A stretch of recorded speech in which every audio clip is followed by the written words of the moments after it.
Conclusion. To do justice to Lacan. To review the course of this study, I have tried to demonstrate how the plural logic of the a priori emerges from out of the relative ruin of the transcendental tradition, for which Freud, among others, is fingered, and how it comes into its own in Derrida's thinking as a repetition compulsion that one could also call iterability. Turning to the family resemblance that joins Derrida to Lacan, I have described how this logic informs Derrida's reading of key Freudian texts. Turning to Lacan, I have tried to demonstrate that he rereads Freud's texts in terms of a structural logic that accords precisely with the plural logic of the a priori. This makes of Lacan's return to Freud just as much an iteration of psychoanalysis, or an inventive repetition, as Derrida's. Thus, in response to Derrida's question, is there some psychoanalysis, Exian, his, yours, mine, that can hold up or that is coming, both thinkers produce the yes and no answer by which psychoanalysis becomes the traumatic event of psychoanalysis. One, the brothers both kill and rescue Father Freud by reinventing him. That an accord can quite easily be established between deconstruction and Lacanian psychoanalysis on the basis of a shared post-structural logic makes Derrida's stubborn resistance to Lacanian discourse all the more curious, and one could even say distressing, for those, and I count myself among them, who have above all placed faith in Derrida's perspicacity and admired deconstruction's power to open the wrapping without losing the present. While acknowledging the clear injustice of Derrida's criticism, and without wishing to make excuses for the 373 inexcusable, I shall by way of follow Barbara Johnson's example in trying to salvage something of value from it. First, what did Derrida say when Lacan's secrets and deconstruction arrived on the scene simultaneously? For the Love of Lacan inscribes Derrida's retrospective reflections upon this beginning at the end of an era, speaking in honor of Lacan shortly after his death. At this end point Derrida notes that he faced at the time what he calls a chiasmus. Granting that Lacan's encounter with the philosophers was so much more interesting than what was then going about in a dogmatic slumber under the name of psychoanalysis. Derrida, the deconstructive philosopher, nevertheless found Lacan's philosophizing reconstitution of psychoanalysis too at home with the philosophers. 3 Moreover, he found that Lacan's handling of philosophical reference was in the best of cases elliptical and aphoristic, and in the worst, dogmatic. Further, he criticized Lacan's frequent, decisive, self-confident, and sometimes incantatory recourse to Heideggerian discourse, which is paradoxical, because Heidegger's texts are themselves in any case a call for deconstructive questions to be asked. The paradox is deepened, he insisted, if one notes that ever since Freud, psychoanalysis has moved to deconstruct the privilege of presence. Looking back, Derrida claims to have been provoked into this kind of discussion, which prompted his critical essay La Facti de la Vie right, by Lacan's seminar on the purloined letter, which he describes as a forceful, relatively coherent, and stabilized configuration of a discourse at the time of the collection and binding of E. Crits. For citing Lacan, who granted the seminar the privilege of opening the sequence of the E-crits. Despite the diachrony, he insists upon the status of this seminar as a retroactively effective punctuation mark which is thereby given the privilege of figuring the synchronic configuration of the set and thus binding the whole together, and he claims this privilege as legitimation for his privileged interest in the seminar. 5 He reiterates that the seminar on the purloined letter, which was placed first in E-crits and intended to be the difficult way into Lacan's writings, binds together at least 8 of the most deconstructible motifs of philosophy. One could list them quickly as the motifs of the proper and circular trajectory, truth as adequation or as unveiling, full speech and future anterior, privilege of the living in discourse and reduction of mechanical repetition and essential iterability, the transcendental position of the phallus, phonocentrism, the reduction of the paragonal effect, and the reduction of the effects of the double. 6 374 Derrida argues that these 8 motifs are tied together in a configuration that is indispensable as the support for Lacan's grounding affirmation, articulated in the last words of the seminar. Thus it is that what the purloined letter, nay, the letter in sufferance, means is that a letter always arrives at its destination. 7 Further, as he sums up the earlier argument of La Facti de la Vie right, now this was possible only insofar as the letter, which for Lacan is not the signifier, but the place of the signifier, is not divided. Lacan says that it does not suffer partition, cut a letter into small pieces, he says, and it remains the letter. It is consequently what Lacan then calls the materiality of the signifier, which he deduces from an indivisibility that is nowhere to be found, always seemed and still seems to me to correspond to an idealization of the letter, to an ideal identity of the letter. 8 In Derrida's estimation here, Lacan's surreptitious idealization based on the indivisibility of the letter is directly challenged by the work /play of difference, in view of which he insists that no letter ever has a proper place insofar as the there where it should be, or would otherwise have been, is always divided, and not only by a binary opposition but by various kinds of difference. Concerning this letter, which Lacan says does not bear partition, Derrida notes, by contesting this thesis, which I hold to be dogmatic and idealist, by giving the counter-demonstration that the letter is divisible, I was recalling in effect a principle of interminable analysis. 9 In other words, because of such trouble at the origin, he accordingly insists upon the phenomenon of destinarence, which in his words inflicts an internal drift on the destination of the letter, from which it may never return. 10 Such an internal drift ensures that the phrase I fail to arrive means at the same time I do not arrive and I fail, or I do not arrive because I arrive. 11 Again, even in arriving, always to some subject, the letter takes itself away from the arrival at arrival. 12 That, in this sense, the letter may always not arrive is supposedly what one learns not from Lacanian psychoanalysis but from deconstruction. To sum up, toward the end of the 1960s, Derrida insisted upon a rift between deconstructive philosophy and philosophical psychoanalysis. It was possible to witness a theoretical binding of the Lacanian discourse that made the most strenuous and powerfully spectacular use of all the motifs that were in my view deconstructible. Undergoing deconstruction. 13 Would it be plausible to suggest that Derrida's criticism of Lacan's seminar on the purloined letter represents a precipitous early assessment that has since been revised in the approximately 30 years that 375 intervened between La Facti de la Vie right and For the Love of Lacan? Not at all. In fact, Derrida has not moved an inch from his earlier stance. In his words, so, since then, have we exited from this chiasmus? I do not believe we have 14, and yet, it is not at all difficult to undo the axial argument of Derrida's criticism by demonstrating that Lacan's insistence on the indivisibility of the letter is by no means a fundamental idealization, akin to one of Husserl's eidetic structures, that supports a covert metaphysics of presence. Given, as argued in the previous chapter, that the letter is another nickname for a transgressive event, Lacan's insistence that it cannot be divided evokes no thing in itself but the real in its unspeakable singularity, for an unspeakable it happens on his account, is only measured and divided up retroactively in its narration, and it is thereby in principle misrecognized. Lacan's point here is, simply enough, that however one may, and must, divide the traumatic event up into units of understanding, however one may interpret it or take its measure via the partitive article, the letter as a, down to the smallest possible grid of analytical measurements, one will still have missed it, for it does not submit to such processes of analytical, interpretative division. Whatever we do by way of analysis it remains excessive, an event in its singular unspeakability. Or, in different terms, as Johnson argues, by saying that the letter cannot be divided, Lacan does not mean that the phallus must remain intact, but that the phallus, the letter, and the signifier are not substances. 15. Moreover, Lacan repeatedly affirms that the real is a matter of splitting rather than presence or absence. When Derrida insists upon the ineluctable divisibility of the letter or the name 16, indicating thereby that what is original/originary is not a substance but the scission and division of difference, he is not, therefore, in fundamental disagreement with Lacan, for indivisibility and infinite divisibility turn out to be different ways of saying precisely the same thing about the real.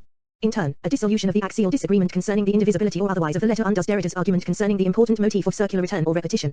Derrida ties the motif of circular return to a snippet from Lacan's seminar, where, speaking of the purloined letter, he comments, since it can be diverted, it must have a course which is proper to it. 17. This is listed as, in Derrida's words, the motif of the proper and circular trajectory, of the reappropriating trajectory of the letter that returns to the circumscribable place of lac from which it had become detached, that letter about which Lacan says that since it can be diverted, it must have a course which is its own and a straight path, obviously a circular straight path. 18. 376. Derrida's argument here matches his critique of Husserl for insisting that there is originally an ontological system of eidetic structures. On this account, any eidetic structure, for example, supposedly, the Oedipus complex, no matter where it finds itself, repeats itself as precisely the same. In other words, whatever the particular context, be it Victorian Vienna, consumerist California, or tribal Africa, one can be certain that the Oedipus complex will be at work there and can be refound at work through anamnesic analysis. Similarly, in the seminar on the purloined letter, the letter represents an essential, fundamental, and determinate structure, in this case, the circumscribable structure of lac, which can be misrecognized or distorted as it passes through the defiles of linguistic misappropriation but which can always be returned to its proper place, i.e., understood properly, by perspicacious psychoanalytic theorizing. This allows us to think, as Derrida puts it, that a letter always arrives at its destination authentic, intact and undivided. 19. The letter on this account stands as metaphor for the formalizable structure of the symbolic order, the structure of intersubjectivity that gathers around the axis of lac, which is repeated across every particular context and can be refound by analysis of any intersubjective situation. Derrida argues that this repetition compulsion, defined as a structural determinism, is, from Lacan's point of view, the true subject of post-tale, whereas according to Derrida, post-tale makes of chance as writing what we shall be careful not to call the real subject of the tale. 20. As criticism of the kind of structural determinism that underpins institutional psychoanalysis, Derrida's argument might well hold water. Yet, if his critique of what he calls psychoanalysis might be entirely justified, as Johnson notes, it does not quite apply to what Lacan's text is actually saying. 21. Why not?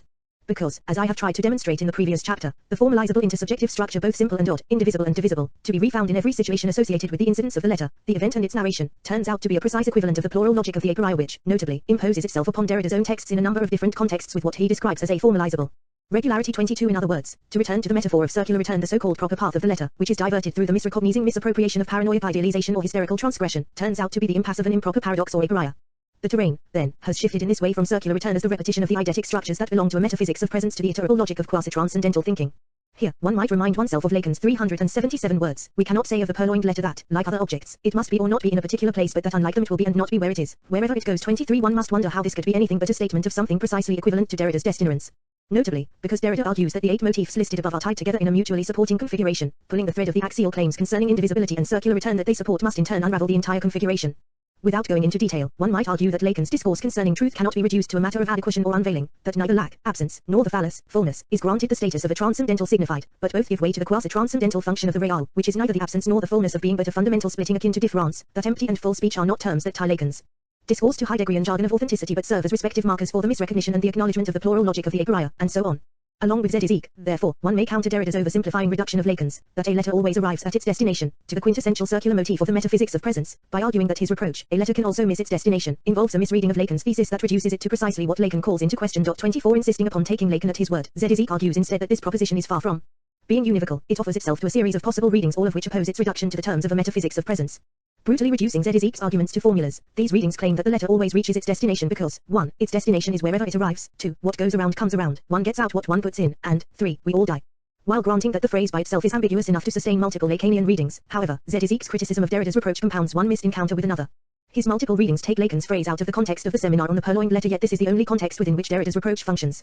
In other words, assuming that Derrida's reproach is transferable intact to new contexts, Vis-a vis proposes to challenge it by proposing readings of the phrase to which Derrida would by no means raise objections. To avoid unnecessary and confusing antagonisms, then, it is important to restrict Derrida's reproach to the context of his critique of 378, the seminar on the purloined letter. It seems clear enough that Lacan here ties his phrase to his claim that the post-structural logic of the symbolic order generates an unconscious repetition compulsion in those subject to it. Derrida's reproach functions only in this context, and only because he mistakenly construes Lacan's phrase to be part of an edifice that supports a metaphysics of presence, whereby something like a Husserlian eidetic structure repeats itself intact no matter what the context. In other words, Derrida's warning that the letter can also not arrive is a reminder, unnecessary as it turns out, to the metaphysician of presence that he mistakenly takes Lacan to be that the logical structure that underpins the repetition compulsion is a matter not of essence and presence but of difference. Derrida's error of judgment, then, is not a blankly rigid resistance to the multivocality of the phrase, how could it be, but a violent strategy of persistently flattening out ambiguity and paradox in the seminar on the purloined letter, framing its meaning as a univocal endorsement of the metaphysics of presence. As Johnson argues, Derrida's argument with the seminar on the purloined letter rests on a violent reading that depends for its force upon the presupposition of unambiguousness in Lacan's text 25. In the terms of this study, Derrida persistently refuses to see in this, and whatever of Lacan's texts he did open, any equivalent of the plural logic of the a priori. What is problematic and interesting for this is that Derrida's reading here does not match the spirit of inventive iteration with which he reads Freud's texts. His response is blunter than one is accustomed to, lacking in the overly fine nuance one has grown to expect from him.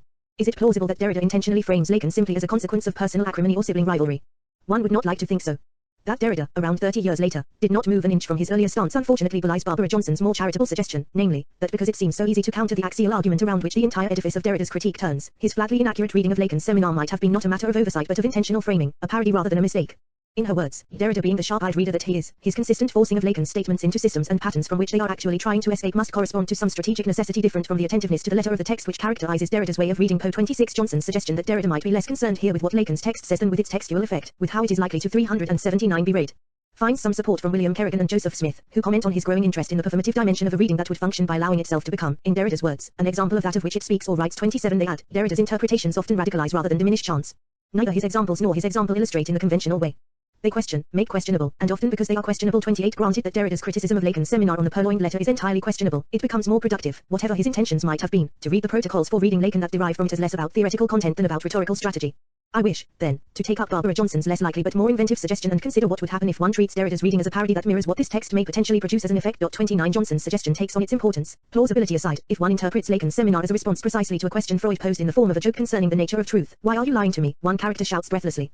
Yes, why do you lie to me saying you're going to Krakow so I should believe you're going to Lemberg, when in reality you are going to Krakow? 30. Freud's comment concerning the serious content of the joke is as follows. Is it the truth if we describe the way things are without troubling to consider how our hero will understand what we say? 31. Part of the argument of Lacan's seminar is that one does not speak the truth in the domain of exactitude or in free association, for here one is not aware of the conditions of the narration. Derrida turns this question on to Lacan. If Lacan insists that one cannot speak the truth unless one knows the conditions of the narration, then does he speak the truth if he does not explicitly mark and problematize the potential textual effects of the metaphysical baggage attached to the philosophical terms he imports into psychoanalytic discourse?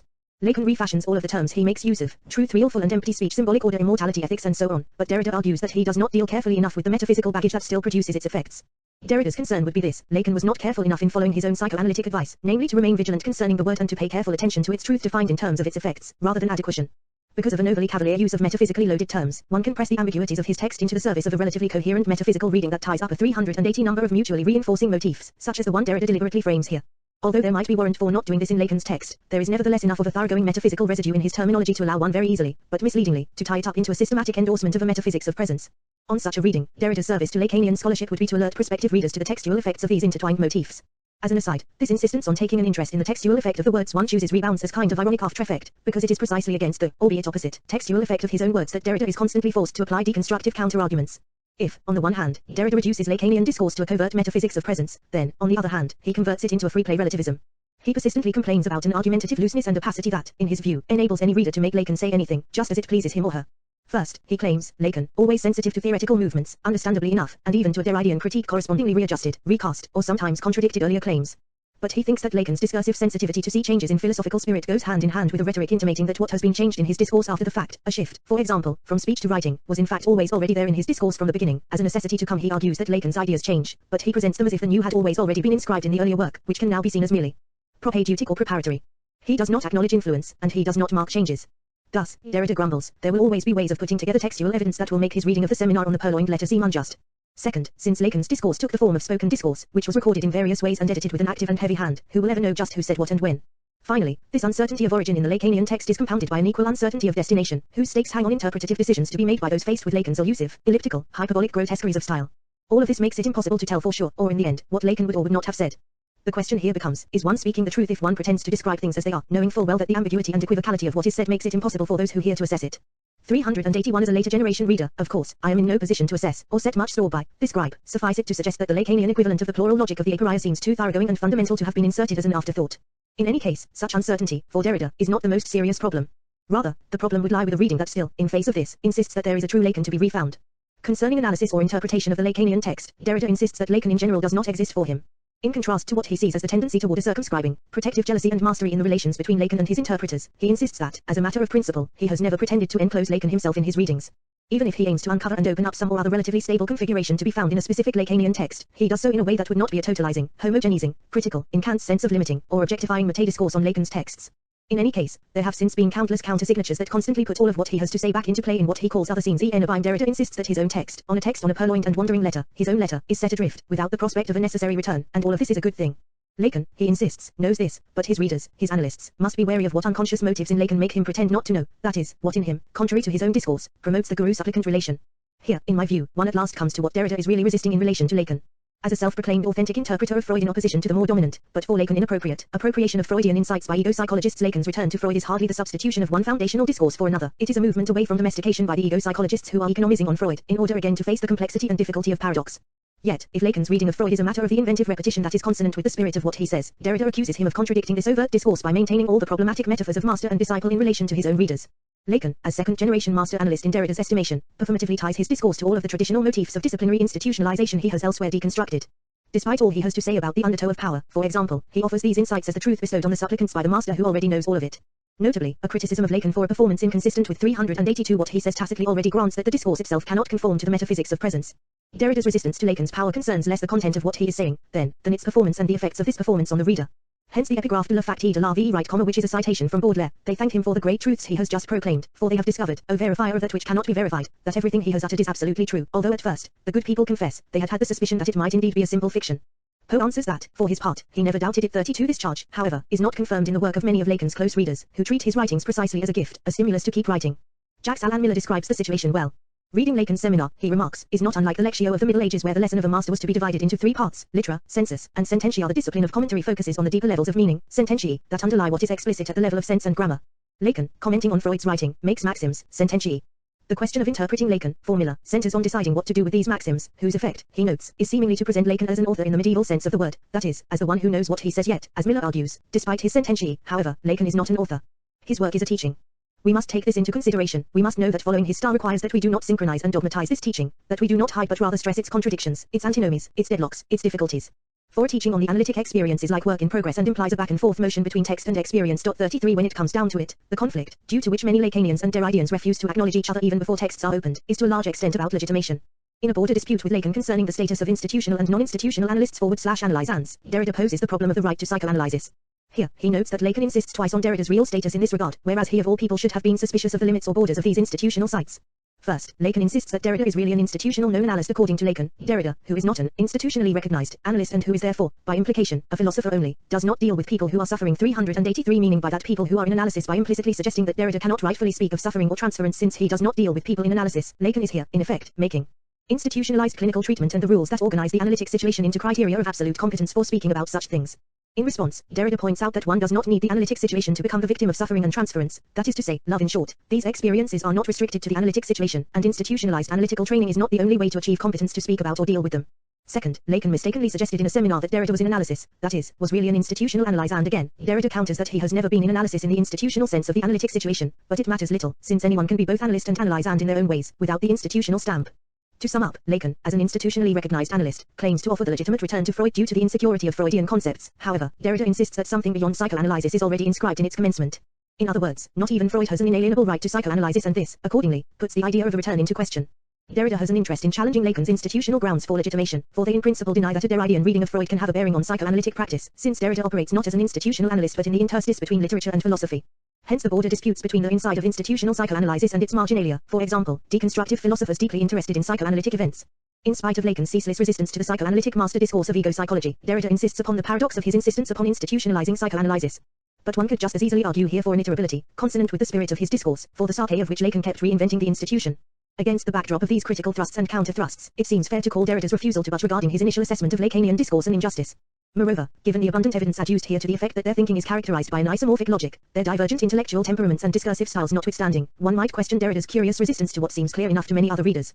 To speculate about the source of such resistance does not really fall within the purview of this 384 study. Rather, the philosophical question that directed the various investigations that compose its overall argument was simply whether Derrida's deconstructive philosophy and Lacan's philosophical psychoanalysis are as different as they are often made out to be. A recognition that they are not, moreover, promises both mutual clarification and generative cross-fertilization. Both Derrida and Lacan recognize the power of psychoanalysis to address contemporary political and ethical issues, and both challenge traditional institutional psychoanalysis to step beyond its domesticating tendencies and address these issues in the radical way of which it is capable. Derrida argues in Without Alibi that the issues around war, sovereignty, and cruelty, i.e., the death drive, are as pertinent today, in the face of globalization, as they were on the eve of the Second World War, when Freud and Einstein corresponded. He argues that institutional psychoanalysis has failed to speak up here, in a domain where psychoanalysis especially, because of its concept of the death drive, has something to say. 34 On the other hand, it is precisely the Lacanian challenge to institutional psychoanalysis, with its emphasis on the death drive, that in principle opens up the way to rethink these issues, via, for example, notions of radical evil and sublimation, and there is plenty of evidence in practice that the Lacanian revisions have enabled thinkers to address relevant ethical and political questions.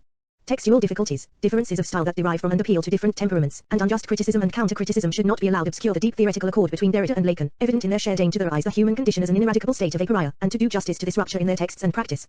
I am convinced that the plural logic of the aporia provides a tremendously helpful key for understanding the complexity of both Lacan's and Derrida's approach to the ancient and specially vexing phenomenon of errance that Plato, for example, raises in the Timaeus, namely, that despite our best efforts at resolving different kinds of theoretical, ethical, and political difficulties, such resolutions inevitably find themselves troubled in turn by further difficulties.